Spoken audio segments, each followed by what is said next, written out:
who's who? Strawhat is the young DDD, right? Okay, so if Strawhat is able to keep DDD out enough and then still win in the boxing game when those down tilts matter and everything else matters, it is so important. Also, yes, big ups to the overlay and the transitions, by the way. I forgot to mention that before. These are phenomenal. A lot of work is put in from the CS team to make sure everything's looking clean. You know how we do it over here. Oh, of course. This is the first I had never gotten to comment on it, so it's like awesome. Now here's the thing, look at this, like 97%, right? This is now where you actually get to play the game, like, because DDD is completely content with getting to these points, because you kind of want higher percents in order to get out of combo strings. Because as a big boy like DDD, you're gonna get comboed to 80% no matter what anyway, so you got to accept that you're gonna get there. How he deals with it from this point forward is the big key. That inhale came out so fast. That might be death. Okay, good DI coming in from Strawhat, because if you don't DI away there, you're probably dying. There's going to be a lot of situations here where all of a sudden DDD's going to be able to turn things around. And I feel like how well Strawhat manages with close quarters buttons, more specifically Nair and forward air, is going to be the real determinator here. I have to give a big applause to Strawhat's ability to get off the ledge there. Like, I don't know if people realized how difficult a situation that was, but using the down air to bounce around and get away. And speaking of buff moves, this one's been around for a little bit now. We saw this back at Frostbite, but that forward throw puts in some work now for Young Link.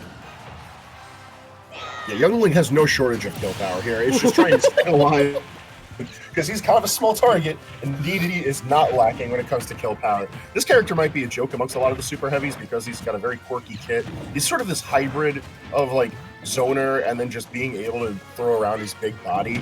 But it weaves itself into a pretty coherent character.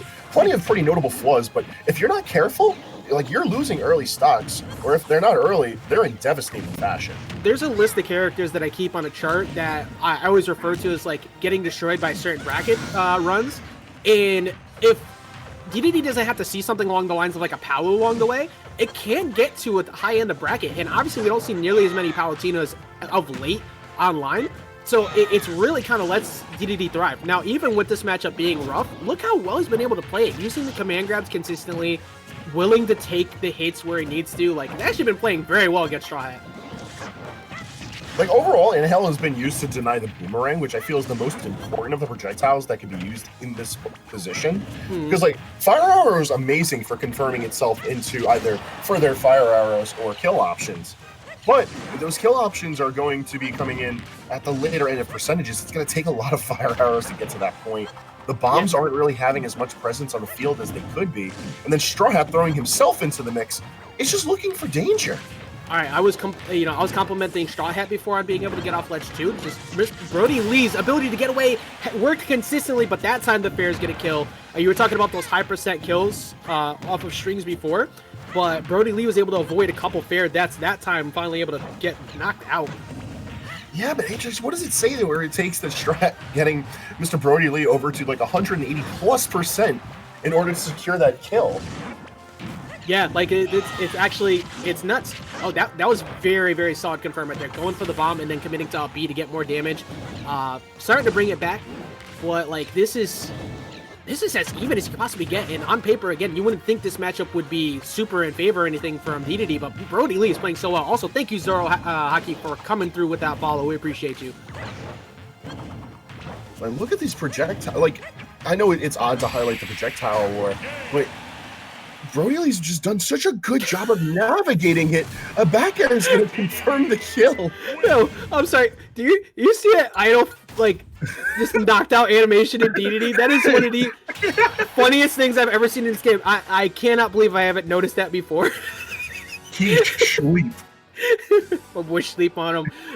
We were talking about the kill power, but like DDD just gets so much out of pretty much any situation at the ledge. You get caught by that back air at like 90-ish and you could possibly die, especially if it's fresh.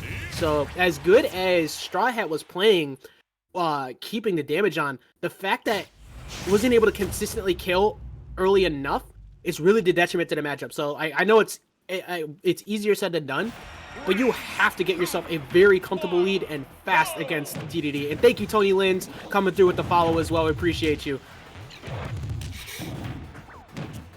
running things back on PS2. I feel like the stage wasn't really a problem. Both of these characters can play out PS2 quite well. It's just I think Strawhat needs to be a bit more aggressive in the CQC, just like we're seeing there. Very consistent combo. The fact that Uppy is used as either a combo starter or extender, I think is just really solid play from Strawhat and a good use of Youngling's tools as a whole. Yeah, look at his ledge trap. Like, most characters would be very scared of that, but like the amount of damage Strat has been able to rack on, it goes from pretty much 29 to 115, almost uncontested. I like the idea of going for the side B there. Don't commit. Don't try to go in, even if they happen to get like a knockdown on a platform. Just go for something you possibly could force a bad defensive option out of. This is looking so much better for Strawhat here in game 2.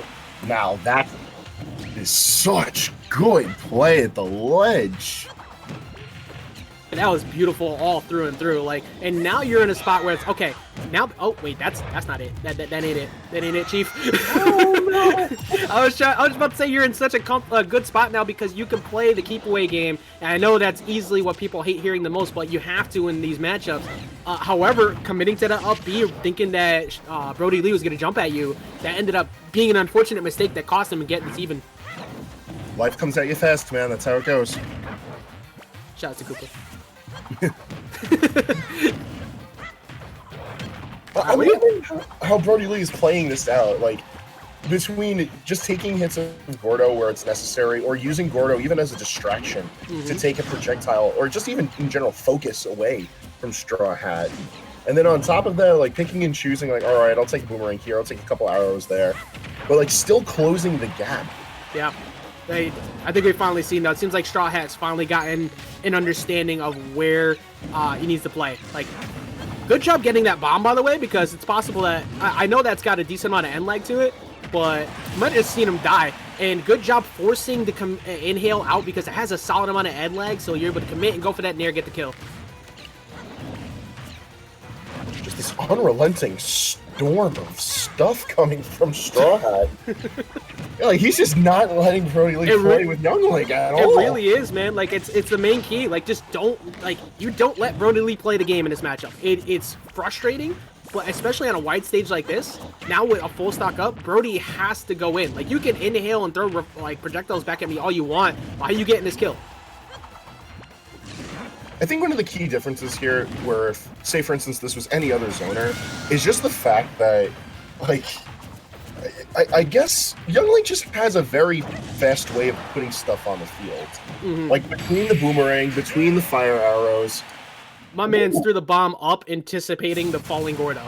Like, even if you're just doing it as option coverage in general, it was a good call and ended up knocking it back at Brodie Lee. I would be very surprised to see if we run that back to PS2, but my god, like the amount of damage that Brodie Lee took that game too, where the inhales worked game 1, you know, like what they say when it comes to like if you use a mix-up too much or you use something too much, it no longer becomes a mix-up.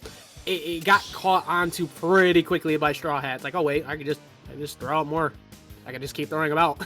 You can reflect one, but I'm gonna keep putting them out there. What you gonna do about this?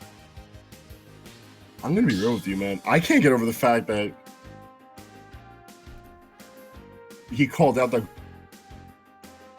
Gordo bombs have been thrown upwards from Strawhat to extend the ledge play, but for it to act as such a strong call out, it's rough, dude, because like you already don't have great out of shield options, right? Like everybody's got frame day jump shots, sure, but when you have a bomb in the way, a boomerang in the way that's going upwards, and your only option as a huge body character is to approach through that in like one linear option, you're either getting hit by an arrow or an arrow. And it's one of those things that if you're not staying in the position at all times to keep Strawhat from ever being able to do that, you're pretty much not winning the match. Like you could get to 90, but once you're hitting 180 plus at the ledge, you don't get to cheat death anymore because you're gonna die at those ranges.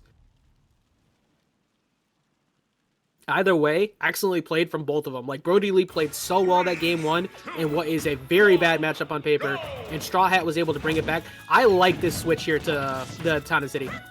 Yeah, I think this is in general just a brilliant pick. There's going to be so much space for DDD to run away.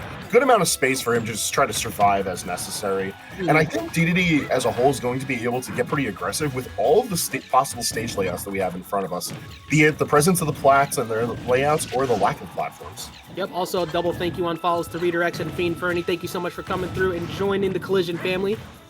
But I agree though, like just having a different layout's gonna work. Now 114, 121, you're out of that cheap death scenario. Like I said before, DDD's got the weight to be able to do it.